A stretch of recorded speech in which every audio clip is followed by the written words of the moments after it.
Hi everyone, it's me Larry and I'm back to do another Living Well with a Disability class. This class is being done right here in my old easy chair. It's going to be a little hard for me to read around. I got the book held up in one hand and the camera in another and a fidget spinner in another. How does that happen? Anyways, going to be talking about a special section and starting to pay attention to things in your life. Well, that's the reason I got this fidget spinner. That's what I wanted to talk about. There's been a lot of interesting data put out about fidget spinners and how they're being used in schools, colleges, all around the world.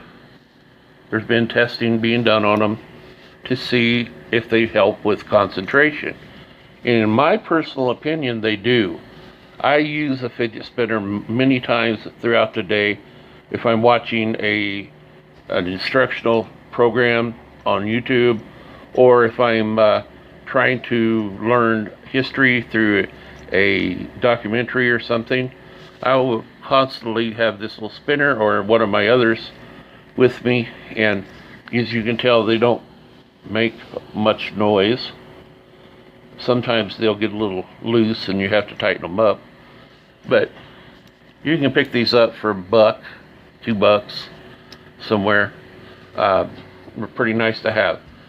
Okay, well, what this section we're going to talk about is paying attention, and there's 3 areas I want to talk about as far as paying attention. First, I want to talk about your time.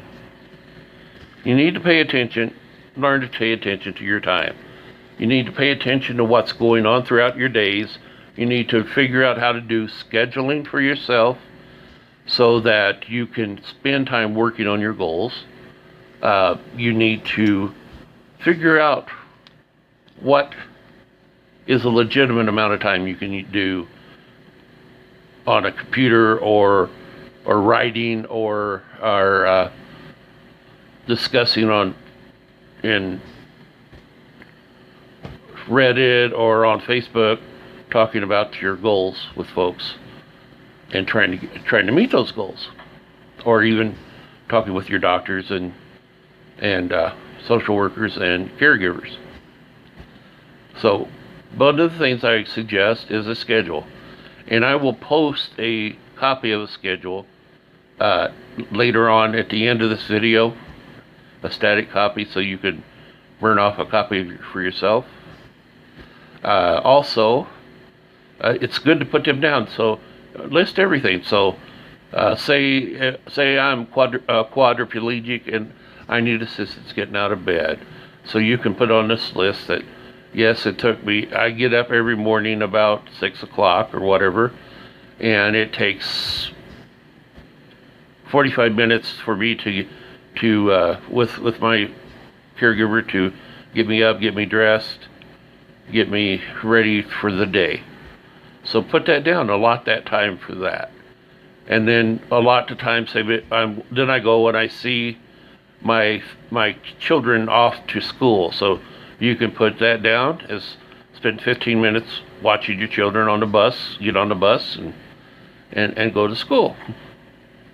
And then you could start looking at other times during the day, different things that you do, and find those areas throughout the day that you can spend 5 minutes here, 10 minutes there, an hour here and an hour there, working on things to make your goals happen. And start. We talked about goals extensively in this classes, and you don't have to be huge goals, but you can start out small and work your way to bigger goals. Okay, also in the same manner, start taking care of your health, looking at your health, examining it, pay attention to what's going on with yourself. Today I feel sick. Well, why do I feel sick? What's going on around me that may cause me to feel sick? I live out here in Wyoming, and there's no trees, very rarely, or it's kind of the high desert. So you see a few trees around, but That's usually ones that people planted for decorative purposes, unless you get up in the mountains and whatnot. But if there's a big fire, grass fire somewhere around this area, it seems to settle right over top of Gillette, where I live.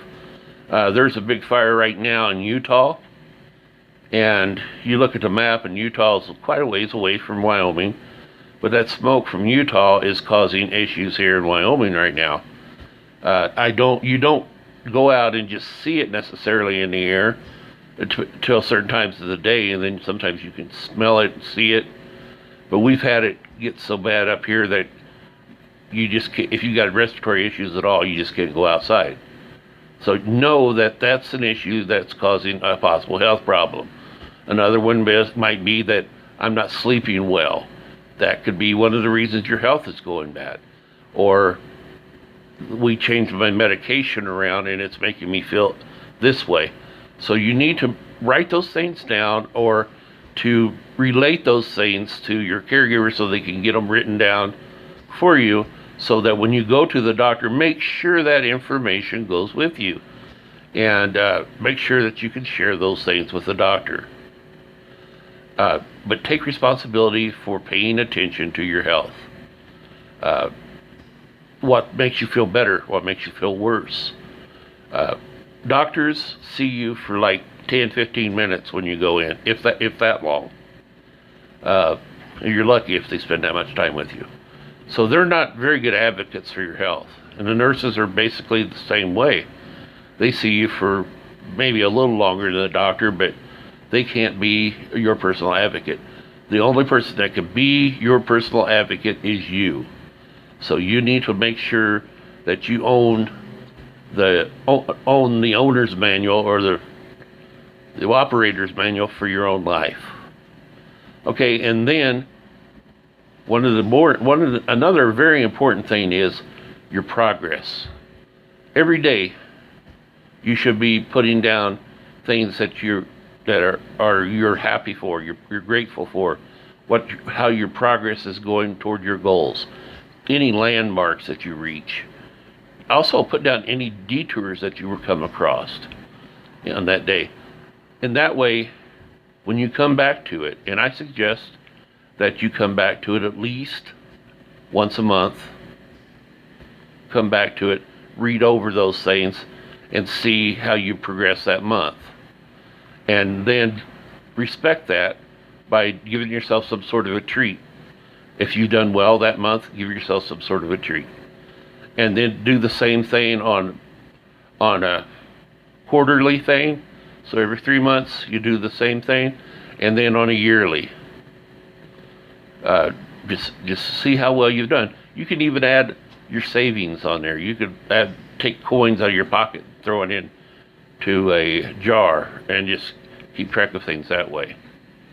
Another great idea. Okay, we're getting on 8 minutes. I don't want to go over 10 before we continue on, but we're going to learn here in the next class about healthy reactions. But I wanted to touch on this paying attention part.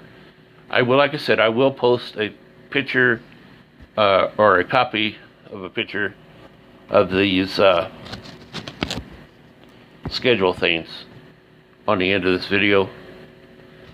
I love you guys. Please like, share, subscribe, and comment below. Let me know what you think of these, and we will continue. And I am going to really start working at making these more professional, and I'm going to work on backgrounds and green screens, and also start getting some interviews and things like that done for our show. All right, love you guys, and we will talk next in probably about a week.